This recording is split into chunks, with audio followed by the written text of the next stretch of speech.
Carlos Finney, o apóstolo dos avivamentos, o 1792-1875. Perto da aldeia de New York Mills, no século XIX, havia uma fábrica de tecidos movida pela força das águas do rio Oriskany. Certa manhã, os operários se achavam comovidos, conversando sobre o poderoso culto da noite anterior, ocorrido no prédio da escola pública. Não muito depois de começar o ruído das máquinas, o pregador, um rapaz alto e atlético, entrou na fábrica. O poder do Espírito Santo ainda permanecia sobre ele. Os operários, ao vê-lo, sentiram a culpa de seus pecados a ponto de terem de se esforçar para poderem continuar a trabalhar. Ao passar perto de duas moças que trabalhavam juntas, uma delas, no ato de emendar um fio, foi tomada de tão forte convicção que caiu em terra chorando. Segundos depois, quase todos em volta tinham lágrimas nos olhos, e em poucos minutos o avivamento encheu todas as dependências da fábrica. O diretor, vendo que os operários não podiam trabalhar, achou que seria melhor que cuidassem da salvação da alma e mandou que parassem as máquinas. A comporta das águas foi fechada e os operários se ajuntaram em um salão do edifício. O Espírito Santo operou com grande poder e dentro de poucos dias quase todos se converteram. Disse acerca desse pregador, Carlos Finney, que depois de ter ministrado a palavra em Gouverneur, no estado de New York, não houve baile nem representação de teatro na cidade durante 6 anos. Calcula-se que durante os anos de 1857 e 1858, mais de 100.000 pessoas foram ganhas para Cristo pela obra direta e indireta de Finney. A sua autobiografia é o mais maravilhoso relato de manifestação do Espírito Santo, excetuando o livro de Atos dos Apóstolos. Abaixo das Sagradas Escrituras, alguns consideram o livro Teologia Sistemática, de sua autoria, a maior obra sobre teologia que existe. Como explicar o seu êxito tão destacado nos anais dos servos da Igreja de Cristo? Sem dúvida, era, antes de tudo, o resultado da sua profunda conversão. Nasceu de uma família descrente e se criou em um lugar onde os membros da igreja conheciam apenas a formalidade fria dos cultos. Finney era advogado. Ao encontrar nos seus livros de jurisprudência muitas citações da Bíblia, comprou um exemplar com a intenção de conhecer as Escrituras. O resultado foi que, após a leitura, achou mais e mais interesse nos cultos dos crentes. Acerca da sua conversão, ele relata na sua autobiografia o seguinte: ao ler a Bíblia, ao assistir às reuniões de oração e ouvir os sermões de Sr. Gale, percebi que não me achava pronto a entrar nos céus. Fiquei impressionado especialmente com o fato de as orações dos crentes, semana após semana, não serem respondidas. Li na Bíblia: pedi e dar-se-vos-á, buscai e encontrareis, batei e abrir-se-vos-á. Li também que Deus é mais pronto a dar o Espírito Santo aos que lhe o pedirem do que os pais terrestres a darem boas coisas aos filhos.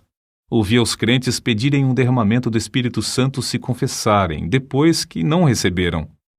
Exortavam uns aos outros a se despertarem para pedir em oração um derramamento do Espírito de Deus e afirmavam que assim haveria um avivamento com a conversão de pecadores.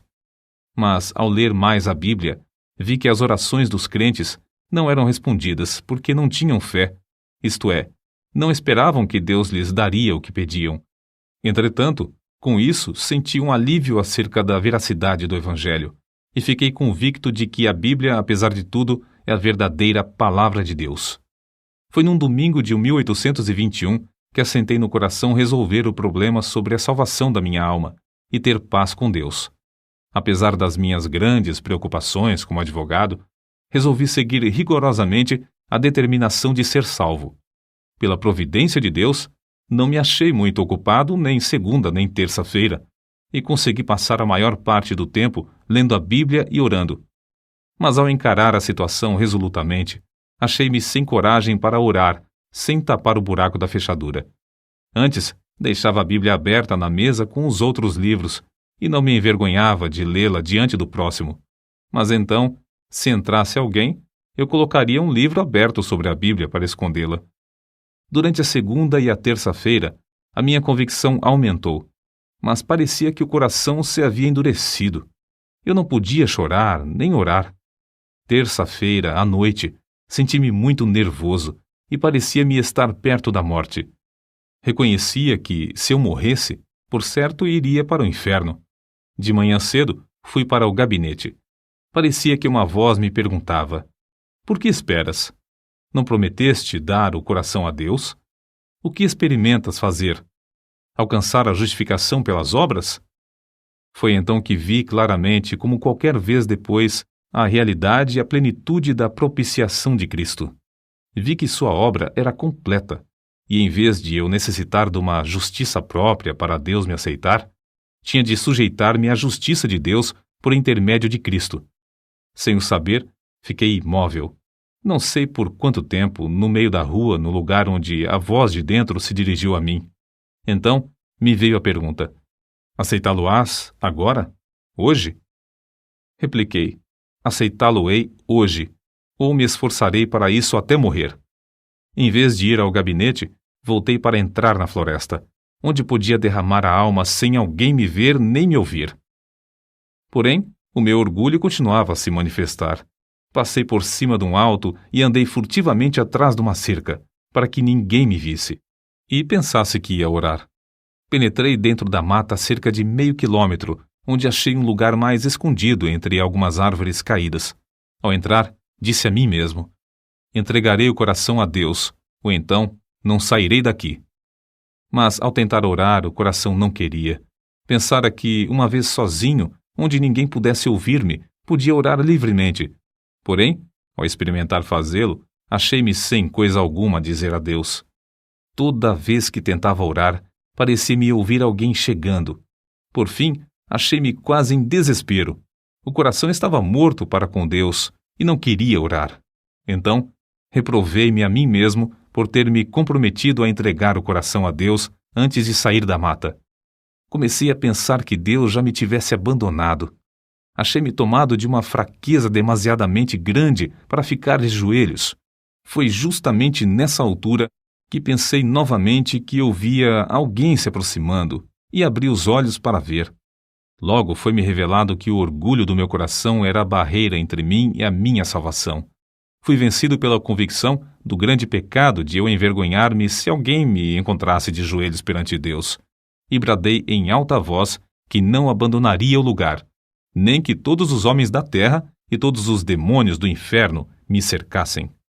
Gritei: ora, um vil pecador como eu, de joelhos perante o grande e santo Deus, confesso-lhe os pecados e me envergonho dele perante o próximo, pecador também, porque me encontro de joelhos para achar paz com o meu Deus ofendido. O pecado parecia-me horrendo, infinito. Fiquei quebrantado até o pó perante o Senhor. Nessa altura, a seguinte passagem me iluminou: então me invocareis, e ireis e orareis a mim, e eu vos ouvirei, e buscar-me-eis e me achareis, quando me buscardes de todo o vosso coração. Continuei a orar e a receber promessas e apropriar-me delas. Não sei por quanto tempo. Orei até que, sem saber como, achei-me voltando para a estrada.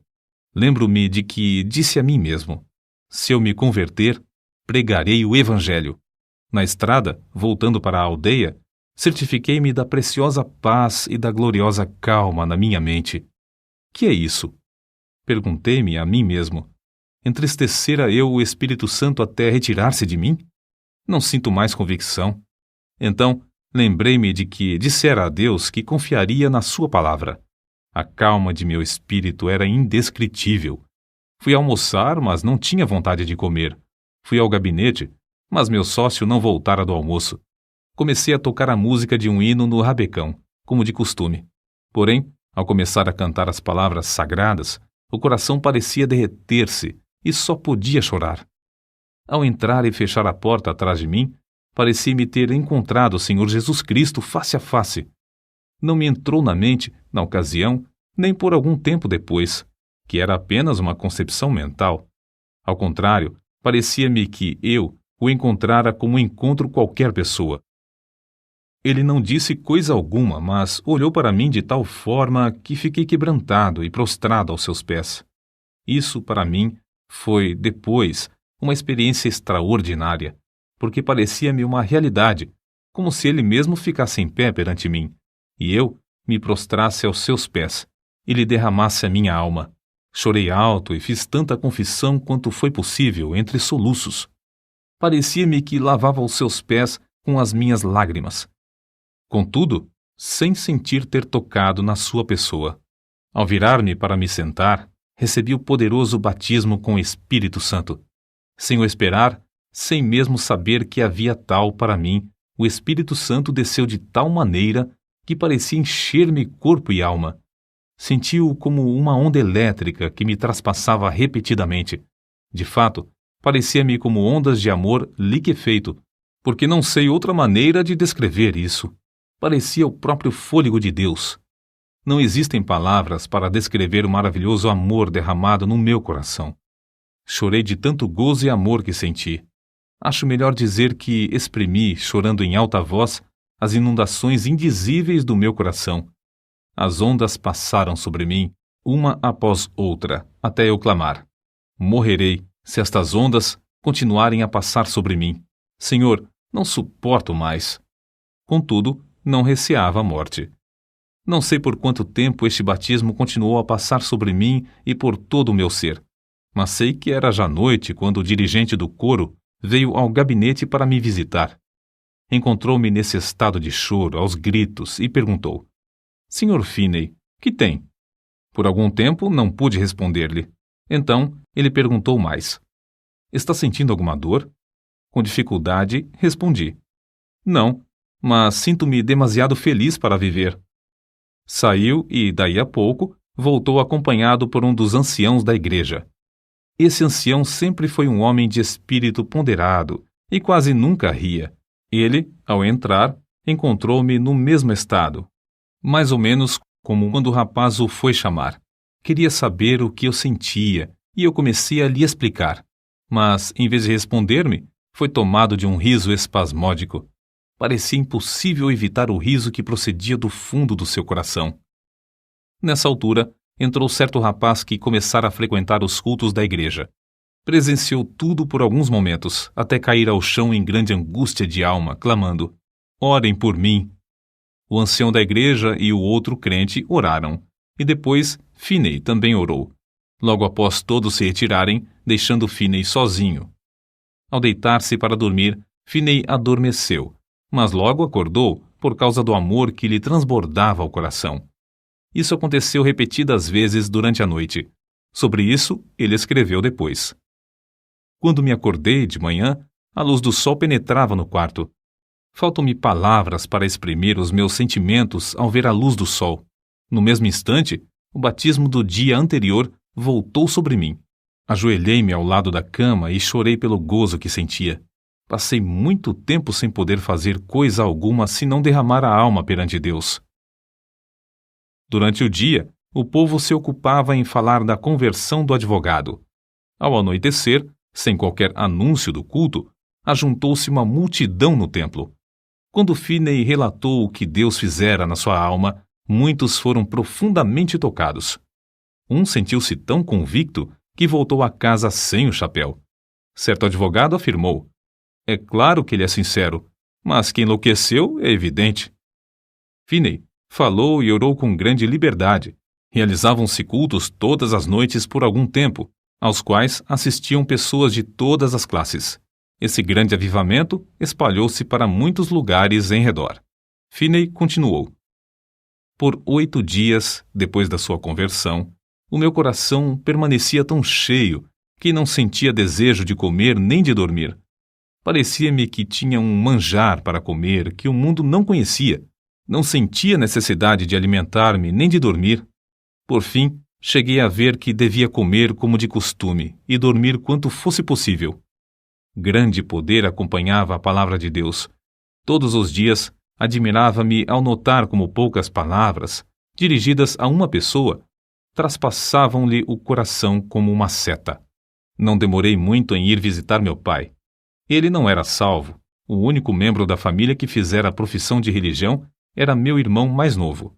Meu pai encontrou-me no portão e me perguntou: "Como tem passado, Carlos?" Respondi-lhe: "Bem, meu pai, tanto no corpo como na alma.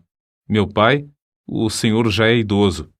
Todos os seus filhos estão crescidos e casados, e nunca ouvi alguém orar na sua casa." Ele baixou a cabeça e começou a chorar, dizendo: "É verdade, Carlos. Entre e você mesmo ore." Entramos e oramos. Meus pais ficaram comovidos e, não muito depois, converteram-se. Se a minha mãe tinha qualquer esperança antes, ninguém o sabia. Assim, esse advogado, Carlos G. Finney, perdeu todo o gosto pela sua profissão e se tornou um dos mais famosos pregadores do Evangelho. Acerca de seu método de trabalhar, ele escreveu: "Dei grande ênfase à oração como indispensável, se realmente queríamos um avivamento.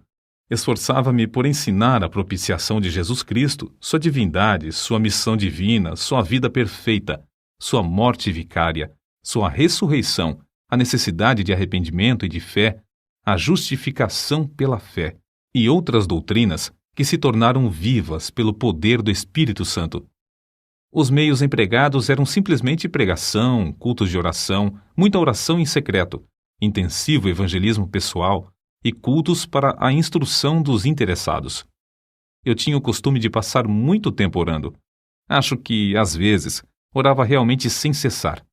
Achei também grande proveito em observar frequentemente dias inteiros de jejum em secreto. Em tais dias, para ficar inteiramente sozinho com Deus, eu entrava na mata ou me fechava dentro do templo.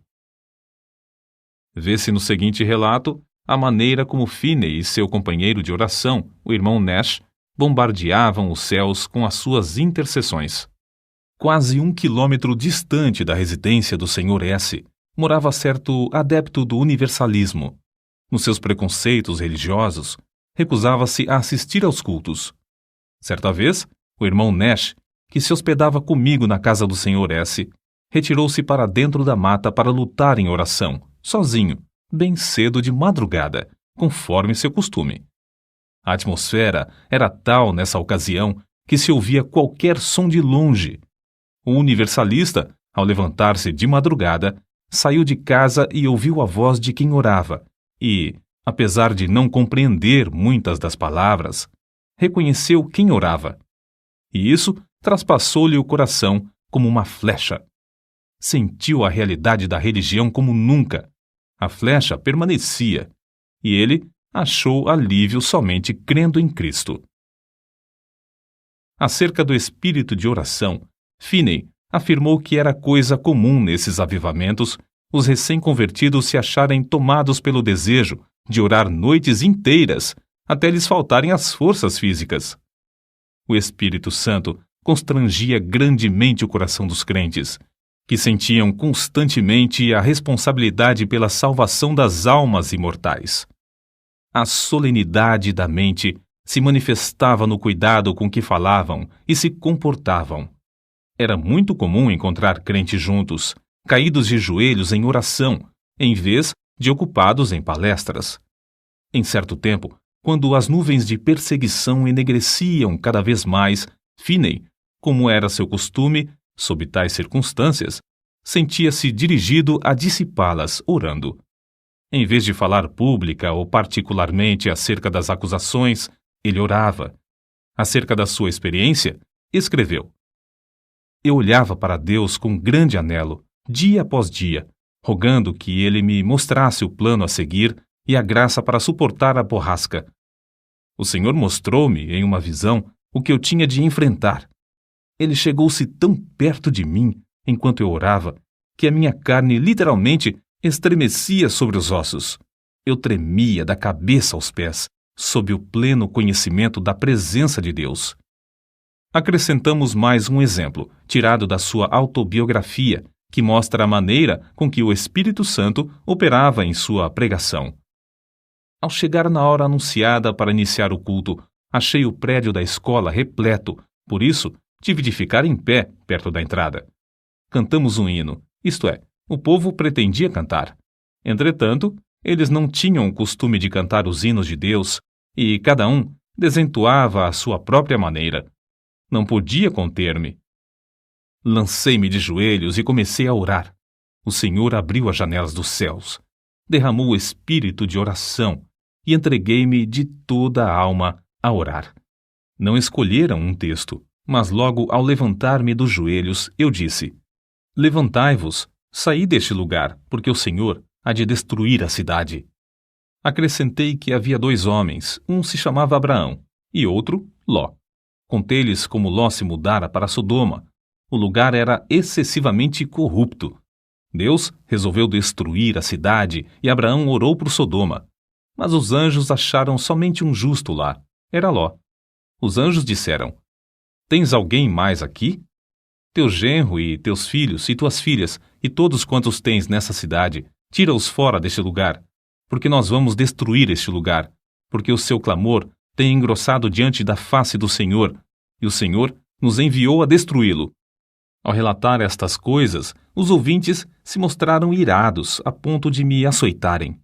Nessa altura, deixei de pregar e lhes expliquei que compreendera que nunca se realizara culto ali e que eu tinha o direito de, assim, considerá-los corruptos. Salientei isso com mais e mais ênfase e com o coração cheio de amor, até não poder mais conter-me. Depois de eu assim falar, cerca de 15 minutos, parecia ter vindo sobre os ouvintes uma tremenda solenidade, os quais começaram a cair ao chão, clamando e pedindo misericórdia. Se eu tivesse tido uma espada em cada mão, não os poderia derrubar tão depressa como caíram. De fato, 2 minutos depois de os ouvintes sentirem o choque do espírito vir sobre eles, quase todos estavam ou caídos de joelhos ou prostrados ao chão. Todos os que podiam falar de qualquer maneira oravam por si mesmos. Tive de deixar de pregar porque os ouvintes não prestavam mais atenção. Vi o ancião que me convidara para pregar sentado no meio do salão, olhando em redor, estupefato. Gritei bem alto para ele ouvir, apesar da balbúrdia, pedindo-lhe que orasse. Caiu de joelhos e começou a orar em voz retumbante, mas o povo não prestou atenção. Gritei: Vós não estáis ainda no inferno. Quero dirigir-vos a Cristo. O coração transbordava de gozo ao presenciar tal cena. Quando pude dominar os meus sentimentos, virei-me para um rapaz que estava perto de mim. Consegui atrair a sua atenção e preguei a Cristo, em voz bem alta, ao seu ouvido. Logo, ao olhar para a cruz de Cristo, ele acalmou-se por um pouco e então rompeu em oração pelos outros. Depois, fiz o mesmo com um outro, depois com mais outro e continuei assim, tratando com eles até a hora do culto da noite, na aldeia. Deixei o ancião que me convidara a pregar para continuar a obra com os que oravam. Ao voltar, havia tantos clamando a Deus que não pudemos encerrar a reunião, que continuou o resto da noite. Ao amanhecer o dia, alguns ainda permaneciam com a alma ferida. Não se podiam levantar e, para dar lugar às aulas, foi necessário levá-los a uma residência não muito distante. De tarde mandaram chamar-me porque ainda não findara o culto. Só nesta ocasião cheguei a saber a razão de o auditório agastar-se da mensagem. Aquele lugar cognominava-se Sodoma, e havia somente um homem piedoso lá, a quem o povo tratava de Ló. Era o ancião que me convidara a pregar. Depois de já velho, Finney escreveu acerca do que o Senhor fez em Sodoma. Embora esse avivamento caísse tão repentinamente sobre eles, era tão empolgante ver que as conversões eram profundas e a obra permanente e genuína. Nunca ouvi falar em qualquer repercussão desfavorável. Não foi só na América do Norte que Finney viu o Espírito Santo cair e abater os ouvintes em terra. Na Inglaterra, durante os 9 meses de evangelização que Finney promoveu lá, multidões também se prostraram enquanto ele pregava. Em certa ocasião, mais de 2.000 de uma vez. Alguns pregadores confiam na instrução e ignoram a obra do Espírito Santo. Outros, com razão, rejeitam tal ministério infrutífero e sem graça. Oram a Deus para que o Espírito Santo tome a direção e alegram-se no grande progresso da obra de Deus. Mas ainda outros, como Finney, Dedicam-se a buscar o poder do Espírito Santo sem desprezar a arma de instrução e veem resultados incrivelmente mais vastos.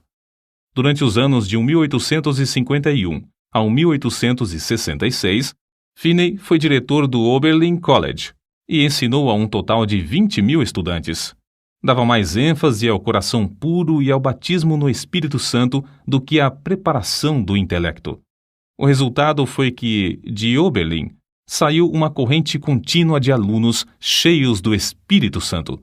Assim, após o término de uma campanha intensiva de evangelismo e no meio dos seus esforços no colégio, em 1857, Finney via cerca de 50.000, todas as semanas, converterem-se a Deus. By My Spirit, Jonathan Goforth, página 183. Os diários de New York, às vezes, quase não publicavam outras notícias senão do avivamento. Suas lições aos crentes sobre avivamento foram publicadas primeiro em um jornal e depois em um livro de 445 páginas que se intitulava Discursos sobre Avivamentos. As primeiras 2 edições, de 12.000 exemplares, foram vendidas logo ao saírem do prelo. Outras edições foram impressas em vários idiomas. Uma só editora em Londres publicou 80.000. Entre suas outras obras de circulação mundial, contam-se as seguintes: sua autobiografia, Discursos aos Crentes e Teologia Sistemática. Os convertidos nos cultos de Finney eram pela graça constrangidos a andar de casa em casa para ganhar almas. Ele mesmo se esforçava para preparar o maior número de obreiros em Oberlin College. Mas o desejo que ardia sempre em tudo era o de transmitir a todos o espírito de oração. Pregadores como Abel Carey e Father Nash viajavam com ele e, enquanto ministrava a palavra, eles continuavam prostrados em oração. Vejamos isso nas palavras de Finney. Se eu não tivesse o espírito de oração, não alcançaria coisa alguma. Se por um dia ou por uma hora eu perdesse o espírito de graça e de súplica, não poderia pregar com o poder e fruto, e nem ganhar almas pessoalmente. Para que alguém não julgue que a obra era superficial, citamos outro escritor. Descobriu-se, por pesquisa empolgante, que mais de 85 pessoas de cada 100 que se convertiam sob a pregação de Finney permaneciam fiéis a Deus, enquanto 75 pessoas de cada 100 das que professaram conversão nos cultos de algum dos maiores pregadores se desviavam. Parece que Finney tinha o poder de impressionar a consciência dos homens sobre a necessidade de um viver santo, de tal maneira que produzia fruto mais permanente. Deeper Experience of Famous Christians, página 243. Finney continuou a inspirar os estudantes de Oberlin College até a idade de 82 anos. Já no fim da vida, permanecia tão lúcido de mente como quando jovem, e sua vida nunca foi tão rica no fruto do Espírito e na beleza da sua santidade do que nos últimos anos. No domingo 16 de agosto de 1875, pregou seu último sermão, mas à noite não assistiu ao culto. Ao ouvir os crentes cantarem Jesus, Lover of My Soul, Let Me to Thy Bosom Fly, saiu até o portão da frente da casa e com estes que tanto amava, cantou na terra pela última vez. Acordou à meia-noite sofrendo dores lancinantes no coração. Sofrera assim muitas vezes durante a sua vida. Semeara as sementes de avivamento e as regara com lágrimas. Todas as vezes que recebia o fogo da mão de Deus, era com sofrimento. Finalmente, antes de amanhecer o dia, dormiu na terra para acordar na glória, nos céus. Faltavam-lhe apenas 13 dias para completar 83 anos de vida aqui na terra.